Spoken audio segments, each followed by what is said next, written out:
Yo! What up, everybody? I'm Rim. Like and subscribe and watch my other videos. So, this is going to be a really lazy one.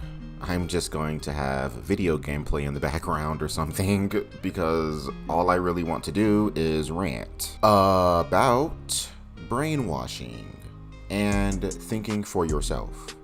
You see, I've just recently been going down a Kenneth Copeland rabbit hole because, well, I just play YouTube all day while I'm working. I'm not really gonna lie about that. In all honesty, I really need something else to use as background noise, or my brain is going to rot. But I digress. Kenneth Copeland is an evil man. He is a pastor who uses Christianity to make money.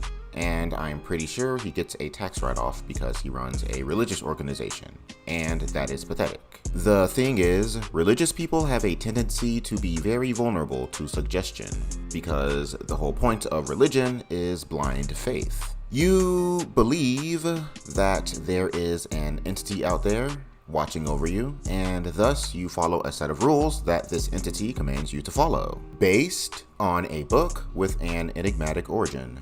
Despite the fact that this entity has never spoken to you or showed itself to you.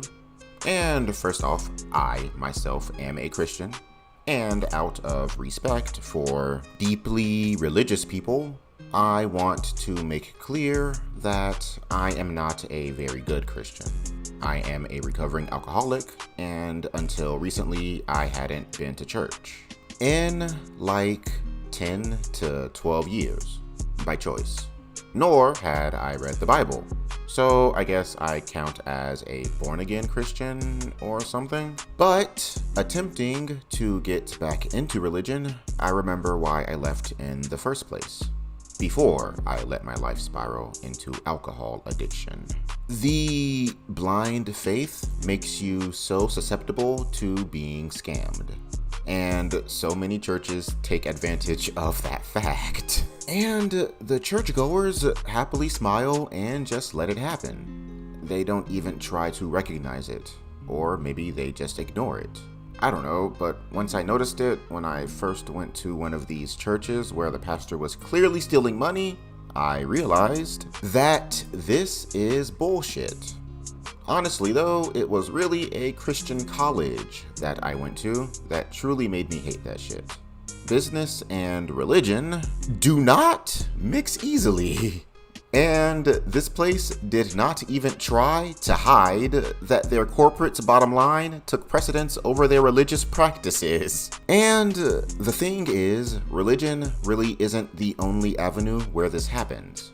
Like, look at celebrity fan bases, or even social media influencer fan bases. Some of these people have massive audiences that don't give a shit about what the person is saying, the implications of what the person is saying, and most of the time, it doesn't even seem like they are listening to what the person is saying. In my opinion, they just hear the words, see the face of the person that they like listening to, and just agree. Or they already know that this person has built an echo chamber that aligns with their ideals and just settles in without thinking. And I believe that this is a symptom of society becoming stupider. I have no evidence of this, but I am just giving my opinion. So you can choose to agree with me or not. We have no place for echo chambers, and I am always up for being proven wrong. But the reason I say this is because to reasonably disagree with someone or reasonably agree with someone takes critical thinking first off, and the willingness to do research, and to accept that that research might prove you wrong. Wait, also, not to mention, before any of that stuff I just mentioned can be considered, you have to be willing to listen to what other parties are even saying. And sure, you may not retain literally every aspect of what they are saying to you, but you should be able to retain a decent amount of the important parts. of the topic and the reasoning of why they hold their stances in the first place.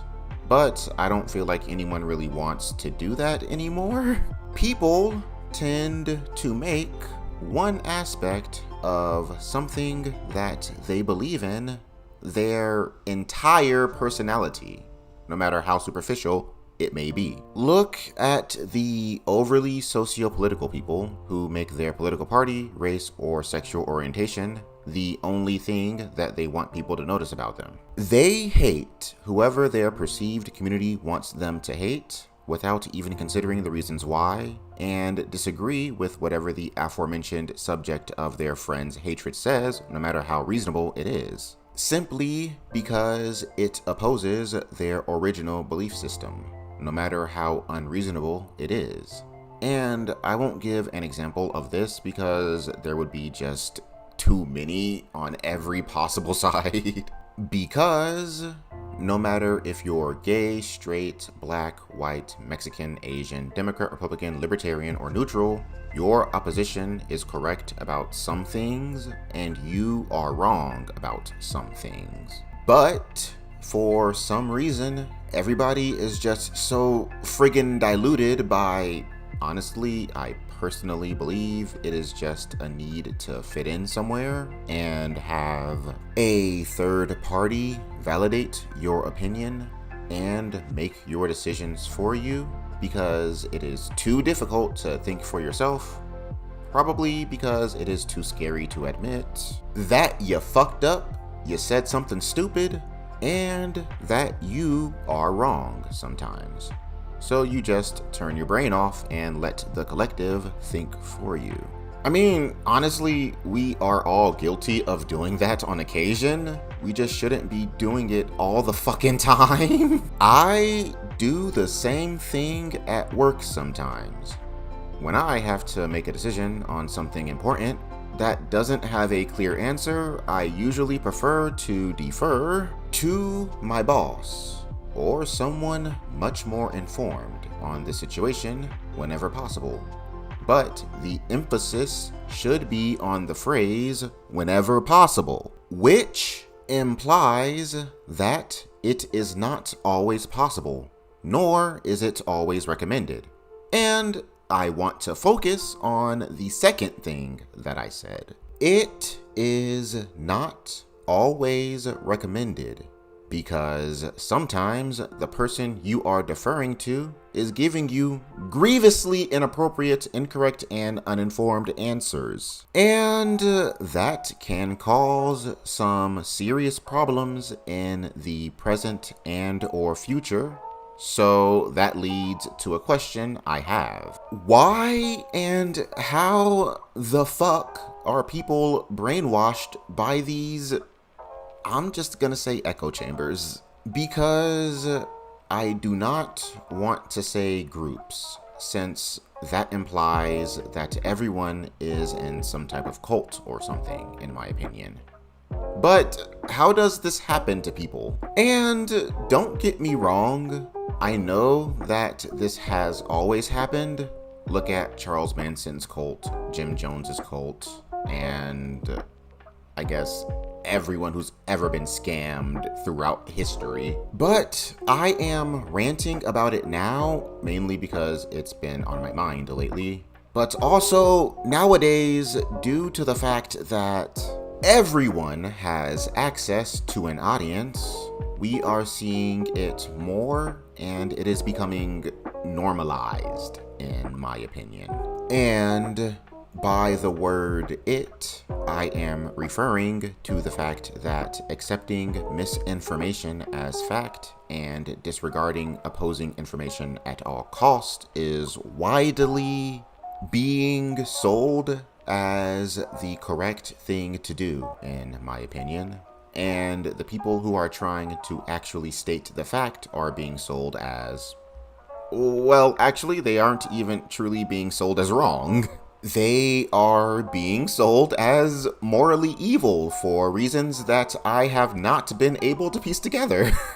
And thus, they should not be listened to, which implies that they are wrong.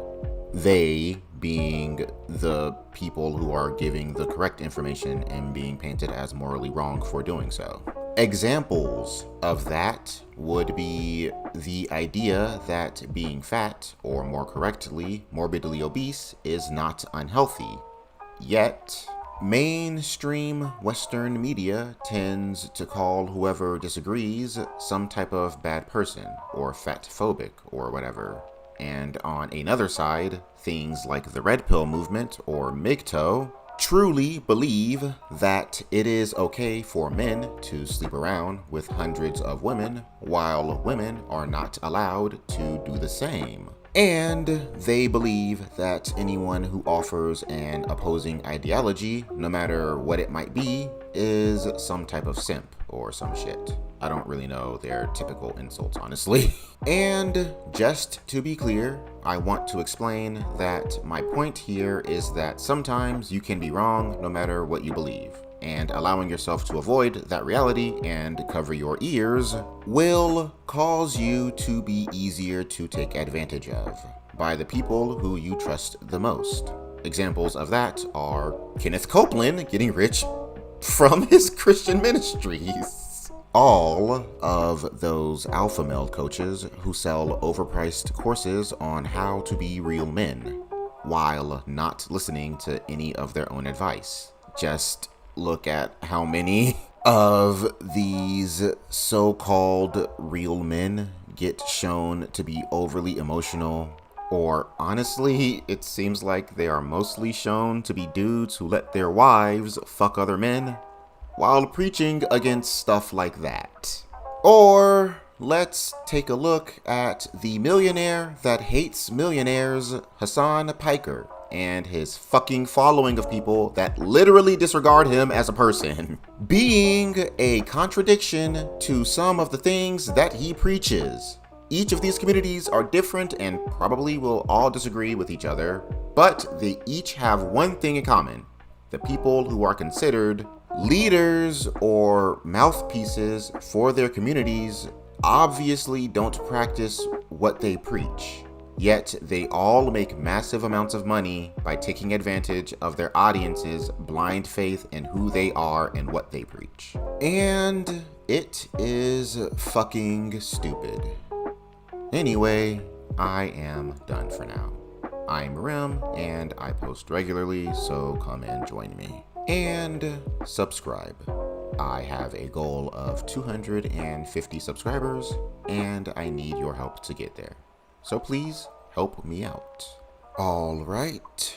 Don't forget to disconnect, my friends, and please think for yourself. Bye-bye.